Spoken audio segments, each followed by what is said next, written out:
Nakaranas na ba kayo?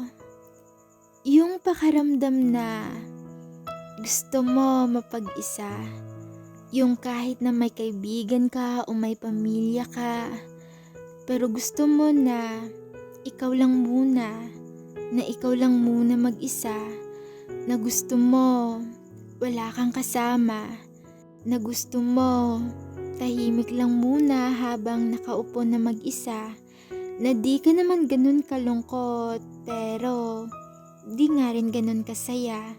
Basta ang alam mo lang na gusto mo walang kasama, gusto mo tahimik lang muna, gusto mo ikaw lang muna mag-isa. Ganun rin ba kayo? Kasi sa totoo lang, ganun kasi ako. Natutulala habang nilalanghap ang simoy ng hangin.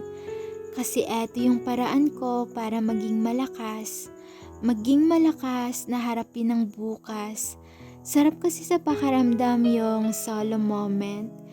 Yung sarili mo lang ang pinapakinggan mo na walang kahit na sino ang makakaistorbo.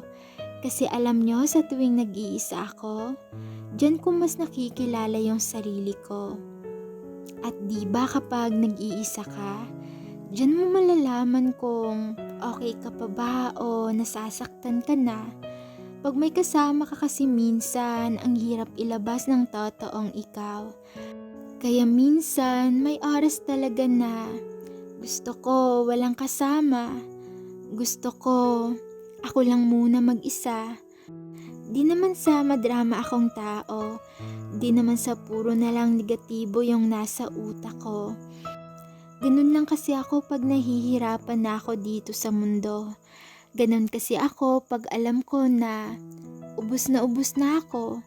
Ganun kasi ako pag alam ko na parang susuko na ako.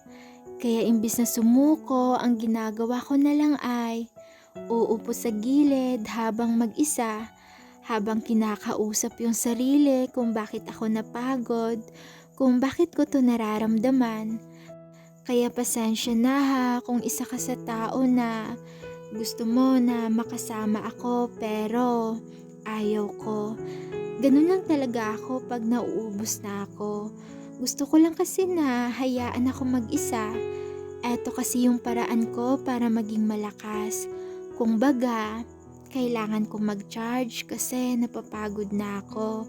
Kaya sa pamamagitan ng solo moment ay nagiging malakas ako. Pero hayaan nyo, nagpapahinga lang naman ako. Para sa ganon, magiging matibay ulit ako.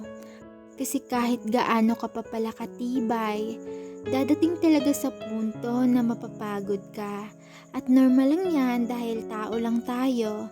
Kaya eto yung ginagawa ko, natutulala habang mag-isa. Ewan ko ba kung katulad nyo din ako, basta yun ako.